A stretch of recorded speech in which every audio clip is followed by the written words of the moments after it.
శ్రీరామచంద్రశ్రితపారిజాతः సమస్తకళ్యాణగుణాభిరామः సీతాముఖాంభోరః చంచరీకో నిరంతరం మంగళమతనోతు. ఆపదామవహర్తారం దాతారం సర్వసంపదాం లోకాభిరామం శ్రీరామం మోక్షదం తం నమామ్యహం.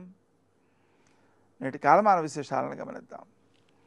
స్వస్తి శ్రీ చాంద్రమాన నందననామ సంవత్సరం దక్షిణాయనం వర్ష ఋతువు శ్రావణమాసం శుక్లపక్షం బుధవారం. సూర్యోదయం 5:58 సూర్యాస్తమయం 6:46. తిథి చతుర్దశి ఉదయం 11 గంటల వరకు. నక్షత్రం ఉత్తరాషాఢ రాత్రి 10:19 వరకు. వర్జం ఉదయం 7:14 నుంచి 8:44 వరకు. మరల రాత్రి 2:09 నుంచి 3:41 వరకు.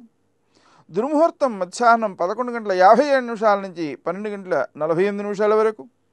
అమృతకాలం సాయంకాలం 4:17 నుంచి 5:47 వరకు. రాహుకాలం బుధవారం కాబట్టి మధ్యాహ్నం 12 నుంచి 1:30 వరకు. నేటి విశేషం హయగ్రీవావతారం. హయగ్రీవుడు విష్ణుమూర్తి యొక్క విద్యాస్వరూపమైన అవతారం. హయగ్రీవుడు అనేటువంటి రాక్షసుడు ఒకడు ఉన్నాడు. అతడు వేదాలను అపహరించాడు.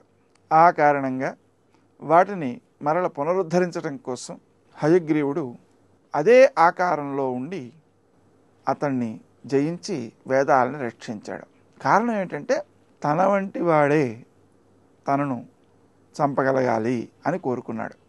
ఆ విధంగా కోరుకోవడం వలన అదే ఆకారంలో విష్ణుమూర్తి రావాల్సి వచ్చింది. ఇక్కడ మనం 2 అంశాలను అర్థం చేసుకోవాల్సిన అవసరం ఉంది. వేదాలను దొంగిలించడం అంటే ఏమిటి అంటే తన యొక్క స్వప్రయోజనము కొరకై వాటిని వినియోగించుకోవడం కోసం వాడు స్వీకరించాడు. అంటే జ్ఞానమును స్వప్రయోజనం కోసం ఉపయోగించటం అనేది అంత భగవంతుడు అవతరించి సంహరించదగినంత పెద్ద నేరం అన్నమాట. ఈ విషయాన్ని మనం అర్థం చేసుకుంటే ఈ జ్ఞానం మనం సృష్టించింది కాదు. ఎన్నో తరతరాలుగా ఎంతోమంది మేధావులు అందించిన జ్ఞానం. ఆ అందించినటువంటి జ్ఞానాన్ని మనం సమాజానికి అందించడానికి ఒక సాధనంగా కావాలే తప్ప మన ప్రయోజనం కోసం వాడుకునే వారముగా కాకూడదు. నేటి ఆణిముత్యం.